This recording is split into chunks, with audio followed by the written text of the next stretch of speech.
Aprender um pouco mais do Senhor, amém? O grande ensinador, o Espírito Santo está no nosso meio. E é somente Ele que tem o alimento correto para os seus filhos, amém? Vamos ficar de pé, irmãos?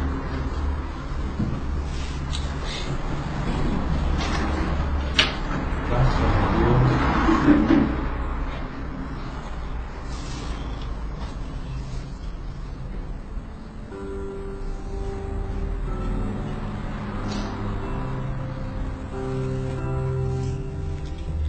Isaías 9,6 está escrito: um menino nos nasceu, um filho se nos deu, e o principado está sob seus ombros, e seu nome será Conselheiro, Príncipe da Paz, Deus Forte, Pai da Eternidade, e não haverá fim seu domínio. Amém? Podeis assentar, irmãos? Já fizemos a oração de início. Então estamos dando continuidade no culto passado. Esse é o culto número 2. Não sei se teremos o terceiro culto. Está nas mãos de Deus.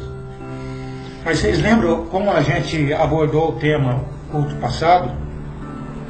Aonde Deus tinha, em Deus estava todas as coisas, atributo de ser Pai, atributo de ser Filho, atributo de ser curador, atributo de ser salvador. E todas essas coisas foram expressas através da eternidade, já na mente de Deus.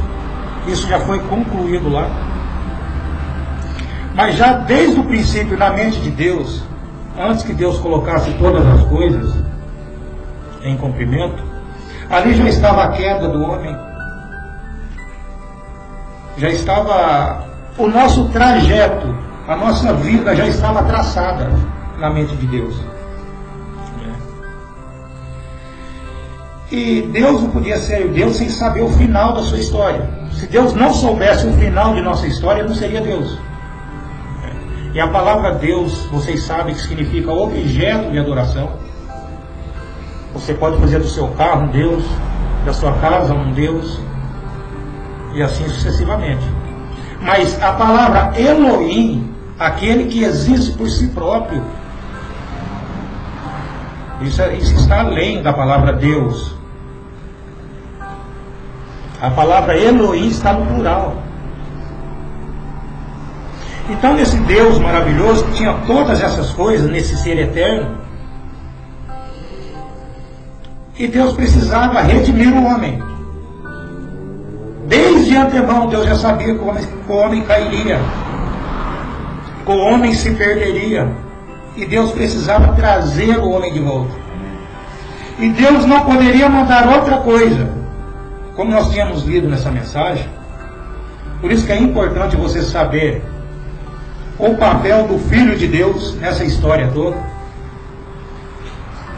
Porque você tem um profeta, nós temos um profeta, um mensageiro que diz que se Deus enviasse um anjo para pagar por algo que ele fez, ele não seria Deus.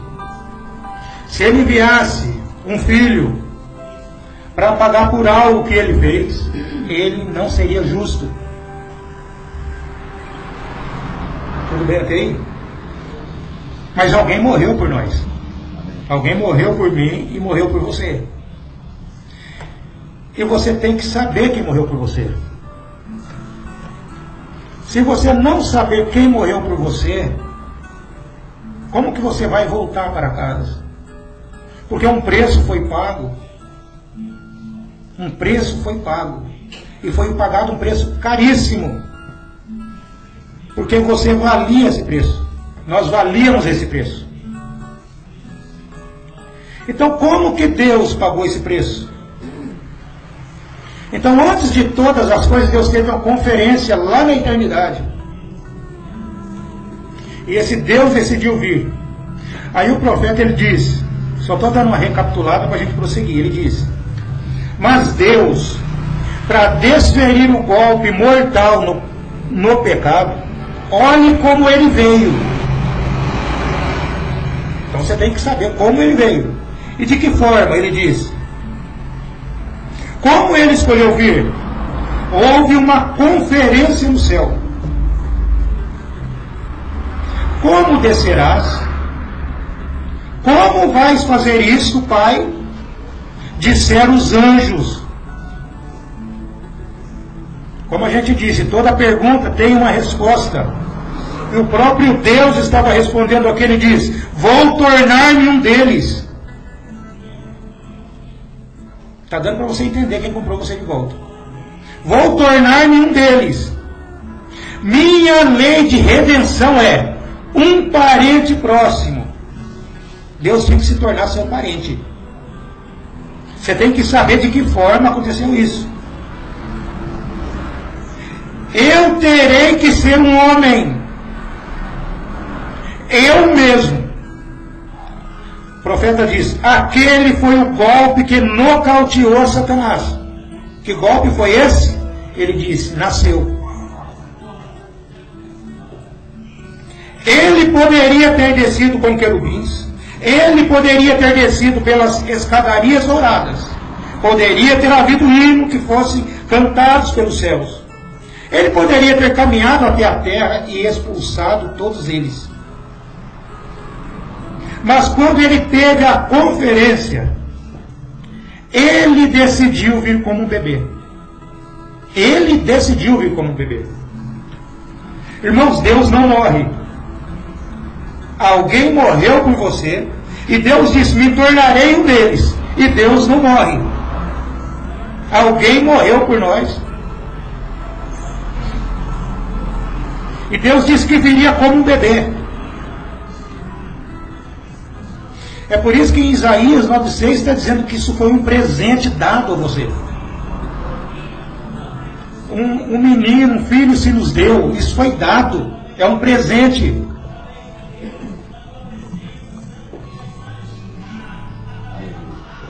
Observa isso.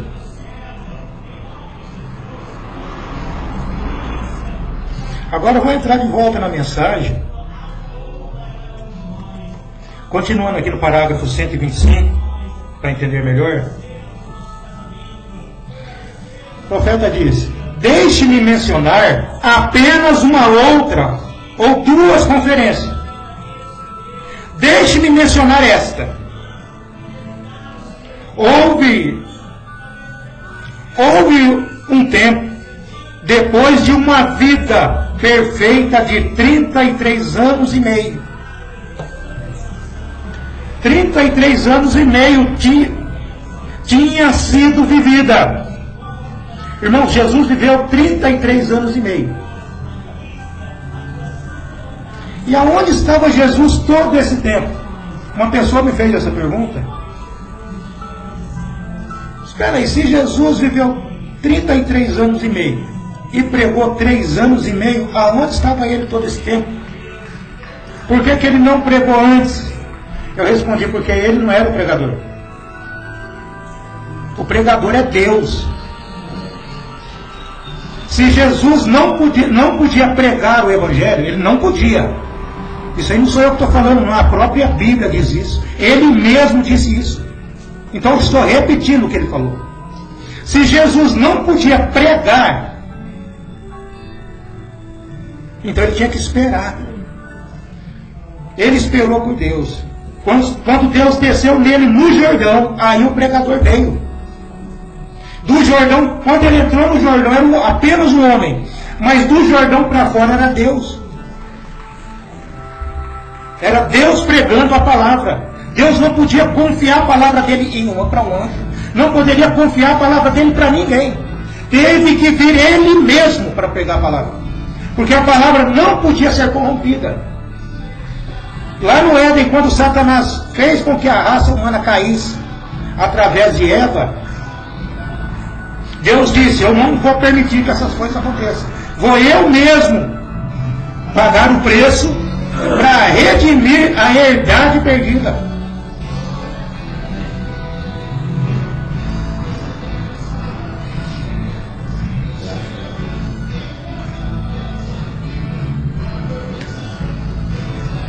Ele continua: um homem que desejava viver tanto quanto eu desejo viver, tanto quanto você deseja viver.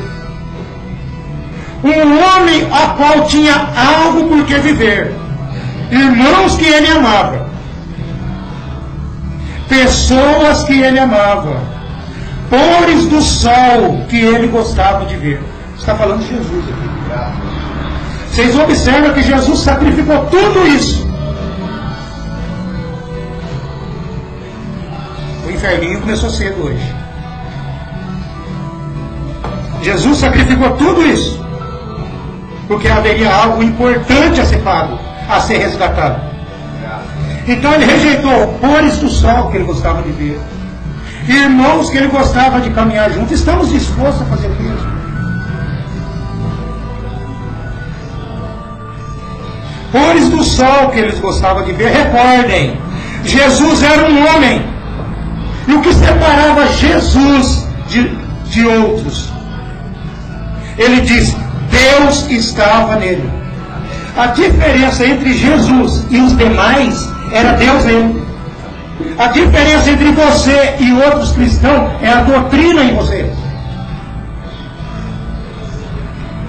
O mensageiro chega a dizer, aonde a doutrina é pregada, aonde o verdadeiro ensinamento de Deus é pregado, ele diz: Satanás não permitirá que vocês continuem assim. Ele fará de tudo para acabar com esse companheirismo. Ele fará de tudo. Aí ele diz: ele pode vir através de algum irmão, através de alguma irmã, ou mesmo através de algum pregador. Mas ele vem para destruir. Observa que Satanás veio para matar, roubar e destruir. Aí você vê o mundo aí fora, a guerra aí fora. Irmãos, temos que ser prudentes. Satanás veio para roubar. Vai roubar o quê? Ele está roubando a sua dignidade. Ele está roubando a sua vida cristã. O matar, roubar e destruir não é lá fora. Ele está destruindo o seu casamento. Ele está no nosso meio. Ele está onde estão os filhos de Deus. Satanás sempre se reuniu. Então o que acontece é dessa forma. Não é que ele veio para matar, roubar e destruir. Aí você vê filho contra pai lá fora. Deus ainda não está falando disso. A palavra leva você para se despertar que essas coisas estão no nosso meio. Essas coisas estão na tua família, essas coisas estão na minha família, na família de todo mundo, de todos aqueles que se dizem cristãos. Satanás não está preocupado com quem está nos bares jogando, bebendo, se prostituindo. Satanás não está preocupado com isso, porque esses são dele. Esses são dele. Satanás está onde os filhos de Deus estão. Então Jesus, ele sacrificou tudo isso. Já pensou você jogar uma vida fora? E lembrando que chegou o tempo. O Espírito que estava guiando o Cordeiro. Que Espírito é esse? Ele diz: a pomba. Deus não desceu em forma de pomba no Cordeiro. Então era Deus que estava guiando o Cordeiro. E o Cordeiro não podia fazer nada. Esse é o segredo dos filhos de Deus. Antes de prosseguir, eu vou pedir para vocês abrirem a Bíblia em Isaías, capítulo 40.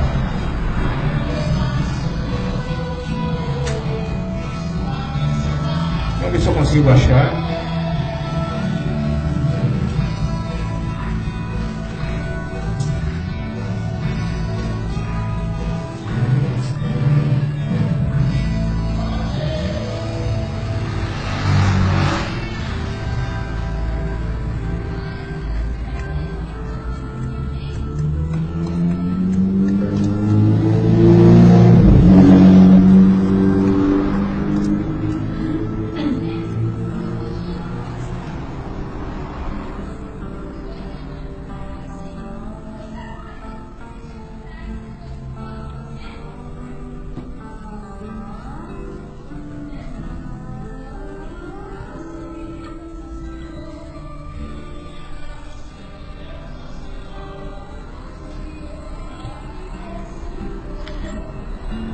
Isaías capítulo 40, no último versículo. versículo 31.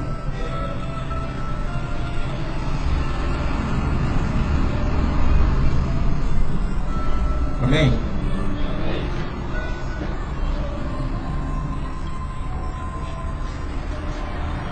Está escrito: mas os que esperam no Senhor, está assim? Amém. Renovarão suas forças, subirão com asas como águias, e correrão e não se cansarão, caminharão e não se fatigarão. Está assim, né? Agora vocês observam uma coisa aqui.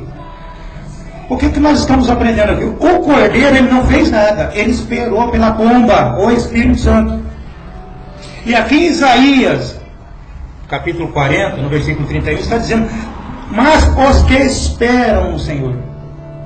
Essas coisas só são para aqueles que esperam no Senhor. Amém. O que é esperar no Senhor? Não é ficar de braço cruzado pensando: será que Ele está vindo? Será que Ele está por aí? Não é dessa forma. Se espera no Senhor. Se esperar no Senhor é dizer que seja feita a tua vontade, ó Pai, e não a minha. É dessa forma. Deus mostrava as coisas para Jesus em visão para que Ele fizesse depois. E o que é que acontece? Aí Jesus estava esperando pelo Senhor, esperando pelo Pai. E se você é irmão dele, você tem que esperar da mesma forma. Aqui em Isaías está dizendo isso: mas os que esperam no Senhor renovarão suas forças. Então é importante você esperar. Muitas vezes nós não temos paciência para esperar. Queremos orar e já receber de Deus. Não é dessa forma. Deus não é obrigado a responder minha oração na hora que eu quero. Mas nós oramos 10 minutos, o joelho começa a doer, levantamos e achamos que Deus tem que nos ouvir naquela hora. Não é dessa forma.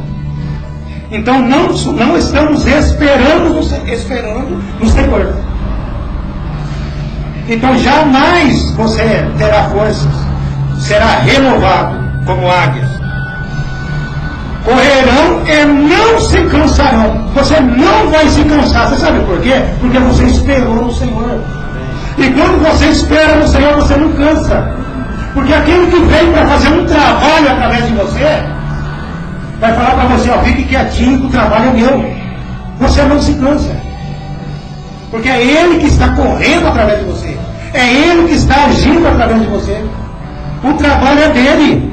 Antes de você aparecer nessa terra, Deus e Satanás já vinham batalhando. E por que você quer lutar? Por que você quer tomar posse, tomar frente da situação? Não é luta sua. E quando você sabe, aprende que a luta não é sua, você espera no Senhor. As pessoas postam nesse versículo e não sabem o que significa. Não sei mais do que as pessoas. Eu apenas me entrego na mão de Deus. Porque eu espero no Senhor. Então essas pessoas correrão e não se cansarão, caminharão e não se fatigarão, porque tudo é o Senhor que faz. Depois desse trabalho que Deus fez através de Jesus, mostrando para nós a forma que tem que ser, você tem que aprender a esperar nele. Vocês observam o versículo anterior que está dizendo: dá força ao cansado, e multiplica as forças que não têm nenhum vigor. É Deus que faz. E fala sobre os jovens aqui ainda: os jovens se cansarão e se fatigarão, e os moços certamente cairão. Sabe por que isso? Esse jovem não significa que a pessoa é jovem, novinha. Esse jovem é porque não cresceram no conhecimento de Deus. E quando você não cresce no conhecimento de Deus, aí você quer fazer algo. Você quer fazer algo para Deus se agradar de você. Aí é você fazendo. A ovelha, ela não se esforça para dar lã, que não vem naturalmente. O cristão não se esforça para ser bom, aquilo está nele. Ele ama porque existe amor nele. Existia e existe amor em Deus. Por isso que Deus amou o mundo de tal maneira. Tinha que ter amor antes, para que Deus pudesse enviar a Jesus. Deus amou o mundo de tal maneira, de uma maneira inexplicável, que enviou seu Filho. Para que isso? Para que todo aquele que nele crê não pereça, mas tenha a vida eterna. Mas para isso teve que ter amor primeiro. O amor impulsiona a fé. Sem fé é impossível agradar a Deus. Vamos voltar para o tema, para a gente não se perder. Então eu só voltei para você ver esse trabalho que Jesus fez aqui. Jesus se entregou. Então chegou o tempo. O Espírito que estava guiando o Cordeiro. Que Espírito que é esse? Ele disse, a pomba. Tinha que haver uma conferência entre o Cordeiro e a pomba. Tinha que haver. Eles prepararam o lugar para tê-la. Ter o que? A conferência. Depois do jantar naquela noite, eles atravessaram um pequeno riacho, Querite, ou em algum lugar. Esse jantar que ele está dizendo aqui foi a ceia, onde Jesus tomou da última ceia, e assim sucessivamente. Ou em algum lugar, e atravessaram o riacho, e entraram em um jardim chamado Getsêmani. Eles tinham que ter uma conferência. Deus não faz uma conferência em qualquer lugar. Eu quero que vocês coloquem uma coisa na cabeça de vocês, cada vez que vocês vêm no culto. Vocês não estão na presença de homens, vocês estão na presença de Deus. E quando você está na presença de Deus, hoje está tendo uma conferência aqui. Quando você promete para Deus, fala, Senhor, eu vou ser uma pessoa melhor. Eu prometo amar o próximo. Eu prometo isso. Eu prometo aquilo. Você está tendo uma conferência com Deus. Então, se você está tendo uma conferência com Deus, você tem que honrar o que você está falando, porque Deus está te ouvindo. Aí você fala da boca para fora e quando chega na sua casa, você leva qualquer tipo de vida. Conferência. Eles tinham que ter uma conferência. Deus e Cristo tinham que conversar sobre o assunto.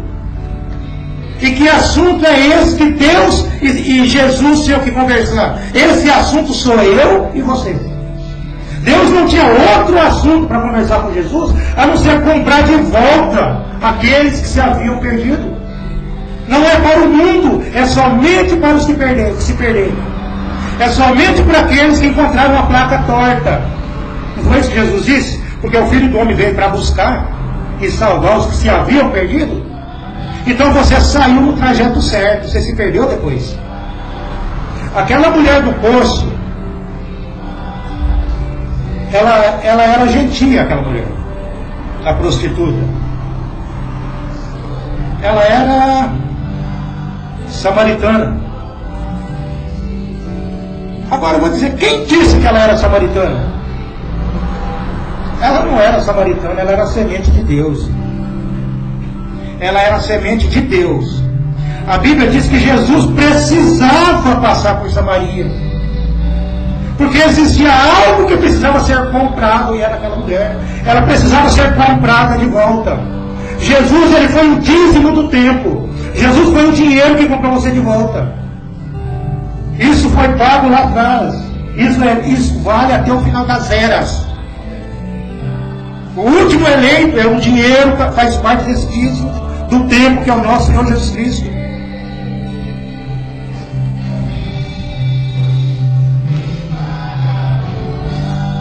Então eles tinham que conversar sobre o assunto. O cordeiro e a pomba tinham que sentar juntos.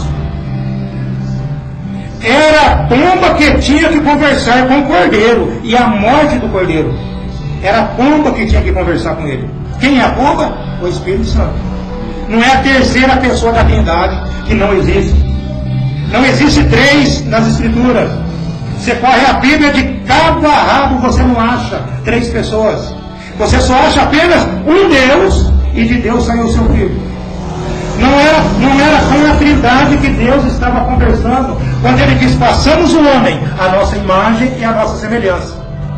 Aí você corre a Bíblia e ali está escrito qual era a imagem do Deus invisível. Eu acredito que está em Colossenses 1,15. Então essa imagem é o nosso Senhor Jesus Cristo, o Filho de Deus. Aquele que Deus colocou o nome sobre ele. Não são três mais.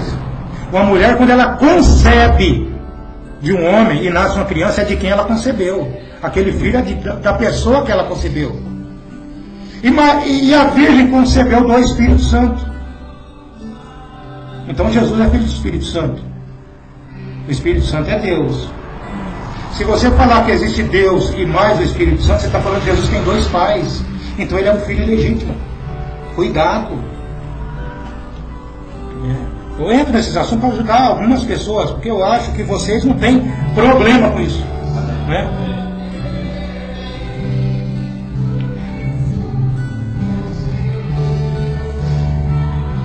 Agora, quando eles se assentaram ao lado daquela rocha, quem? O cordeiro e a pomba. E todos os anjos desceram do céu. Para que isso? Ele diz, para ouvir esta conferência. Foi uma conferência importantíssima. Ali estava colocando em pauta o nosso destino.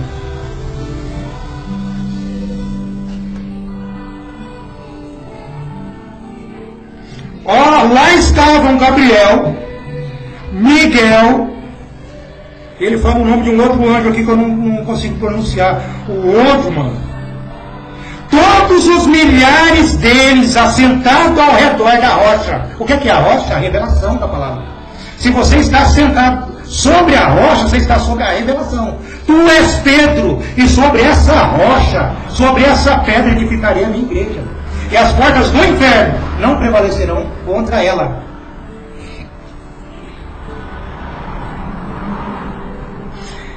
Ele disse a seus discípulos, exaustos, eles tinham tido muitas grandes reuniões, estavam cansados, talvez como vocês estão hoje.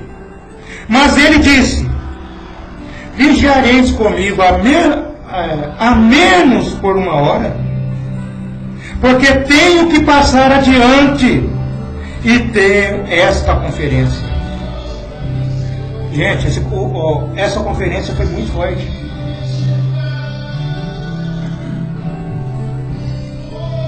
A conferência teve início. E o cordeiro jovem, uma bela vida. Nunca houve uma vida como aquela. Nunca houve, nunca haverá uma vida como a que o cordeiro teve. Mas agora o pai disse, observa a conferência que eles tiveram, Deus e seu filho. Por isso que você tem que entender quem foi que morreu por você. Você volta lá atrás, você vê um profeta dizendo que Deus, se Deus mandasse uma outra pessoa para morrer, para curar o que ele fez, ele não seria Deus. E agora aqui você está ouvindo ele dizer que Deus estava falando com o seu filho.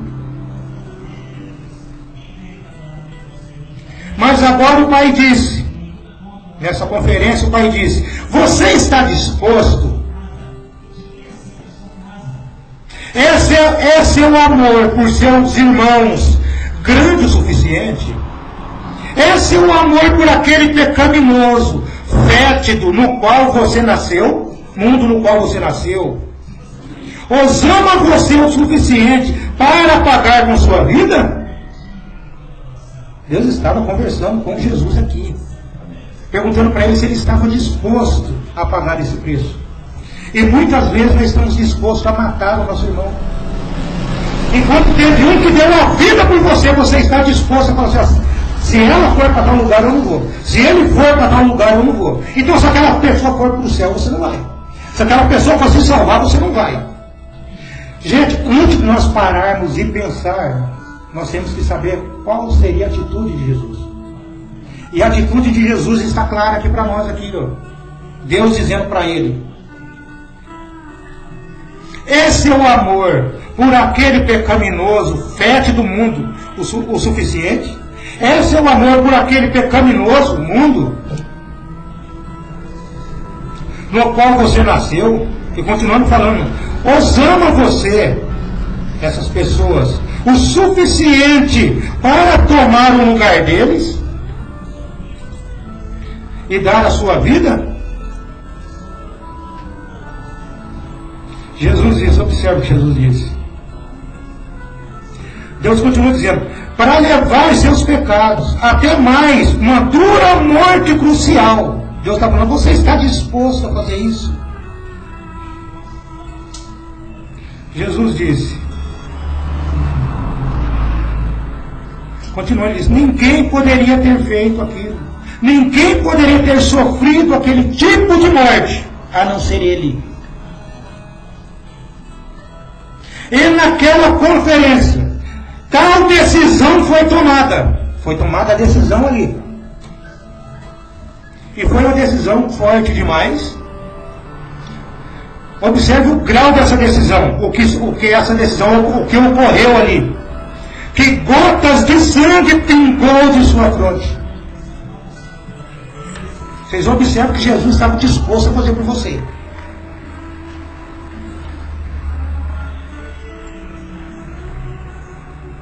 Ele estava sob tensão.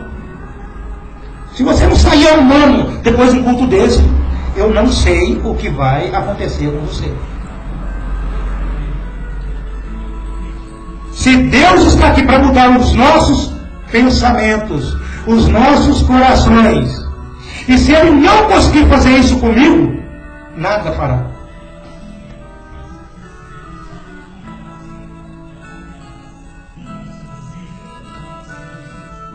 Ele estava sob tensão. Os pecados do mundo, não eram apenas o meu e o seu. Os pecados do mundo estavam sobre ele. Então ele olhou para a face da pomba do Espírito Santo, de Deus, e disse, não a minha vontade, mas a tua vontade seja feita. É dessa forma que a gente tem que estar. É dessa forma. Podemos nós ter aquela decisão nos nossos corações esta manhã, que foi de manhã que ele estava falando. Ele diz, pode você abrir mão dessa sua vidinha imunda? Está você disposto a olhar na face dele e dizer, não a minha vontade? Irmãos, você está tendo uma conferência aqui agora, você precisa entender isso. Se você crê que Deus está presente, você está tendo uma conferência. E quando você for no seu pensamento, na sua vida aí, sentadinho aí, você pensa, olha, eu estou disposto a mudar. Você está tendo uma conferência. E se você não mudar, é falso testemunho. É mentira. Quando você canta o hino, qual é o hino que a gente cantou? Oh, que fonte transbordante, né? E você se sente bem, você se transborda, na verdade, junto com o hino. Mas quando você canta um hino falando de amor e você não viver isso, é falso testemunho.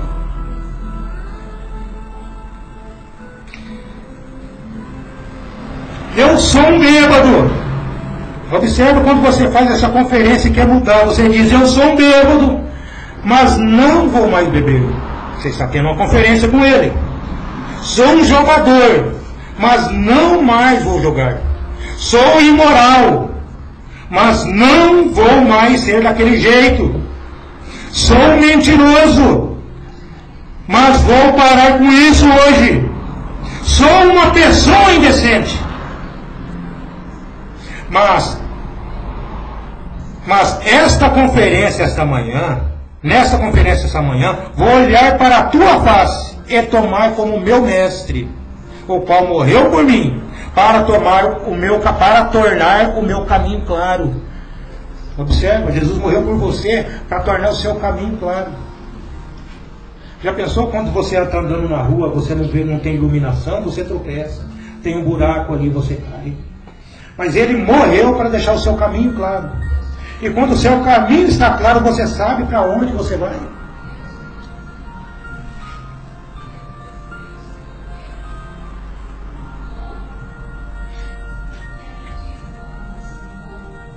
Não minha vontade, a tua vontade. Se isto custar-me meu lar, se isto custar-me meu esposo, minha esposa, meu pai, minha mãe, meu companheirismo, minha filiação à igreja, o que quer que custe, nesta conferência, esta manhã, eu digo que quero que o teu Santo Espírito, vindo viva em mim. Se você quer o Santo Espírito de Deus vivendo em você, observa, Santo Espírito, Deus é santo. Então, se Deus é santo, se não houver santidade em mim, jamais Ele virá.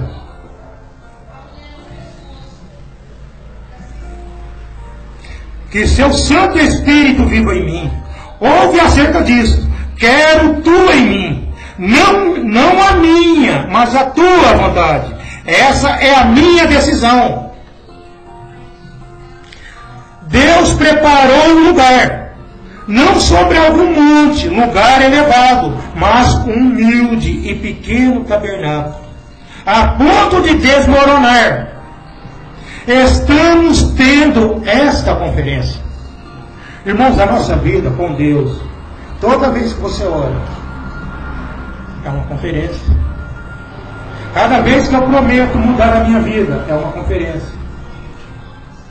E quando Deus teve a conferência consigo mesmo, Ele não voltou atrás. Ele decidiu vir como homem, Ele veio. Não me peça para explicar isso para vocês. O grande ensinador é o Espírito Santo. É Deus mesmo. Então vocês observam que Deus decidiu vir de uma forma. Deus teve a conferência e falou, eu vou me tornar um deles. Deus não podia fazer com que outra pessoa pagasse por algo que Ele fez.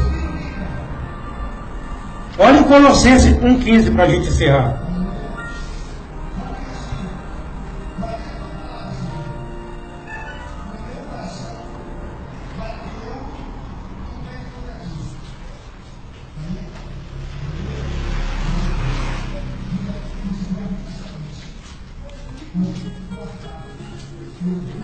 Colossenses capítulo 1, versículo 15.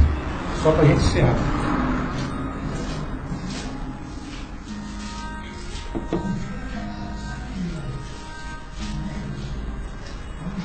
Amém? Está escrito: o qual é a imagem do Deus invisível. Agora você sabe com quem que Deus estava falando lá no princípio. Façamos o homem a nossa imagem e nossa semelhança. E agora aqui em Colossenses está dizendo: o qual é a imagem do Deus invisível. Quem é Ele? Está escrito: o primogênito de toda a criação. Jesus foi o primeiro. Por que Ele foi o primeiro? Porque dele, depois dele, tudo foi criado. Amém. De Deus saiu a palavra. E através da palavra de Deus foram criados os mundos, o cosmos. Então Ele é a imagem do Deus invisível. Então o que morreu por mim e por você então? Aqui está dizendo, a imagem. Deus morre. Quando foi colocado aquele bebê no corpo de Maria, ali Deus estava desenhando a sua imagem. Ali Deus estava trazendo a imagem. A imagem morreu por você, mas o Espírito voltou para Deus. Deus não morre. Eu não posso me aprofundar nisso, porque é Deus que tem que clarear isso para vocês. Deus estava em sua imagem. Gente, isso é muito forte. Deus estava em sua imagem. O teu espírito não morre. Se você é um eleito, um predestinado, teu espírito não morre. Jesus disse: vinde Deus e volta. O teu espírito não morre, mas a imagem no qual o seu espírito está vai morrer. Ali no ventre de Maria, Deus estava trazendo a sua imagem. E Deus não morre. Um espírito não morre, mas a imagem, a carne precisava morrer. Deus precisava pagar o preço. Irmão Brana, qual que é a diferença entre Deus e Jesus? Ele disse: nenhuma. Não existe nenhuma diferença entre Deus e Jesus. Se em Jesus tivesse 70% de Deus, Deus só poderia habitar 70% nele. Se nele tivesse 30%, Deus só poderia habitar 30% nele. Mas as Escrituras nos dizem que nele habita toda a plenitude da divindade. Deus só pode habitar em plenitude na imagem dele mesmo. Se tivesse faltando alguma coisa naquela imagem, Deus não poderia ter feito tudo. Amém? Amém. Que Deus nos abençoe. Amém. No nome do Senhor Jesus Cristo. Vou passar para o nosso líder de cântico, Marinho. Não sei se as irmãs vão tocar. A irmã Marinho já vê as irmãs. Que Deus abençoe a todos. Amém.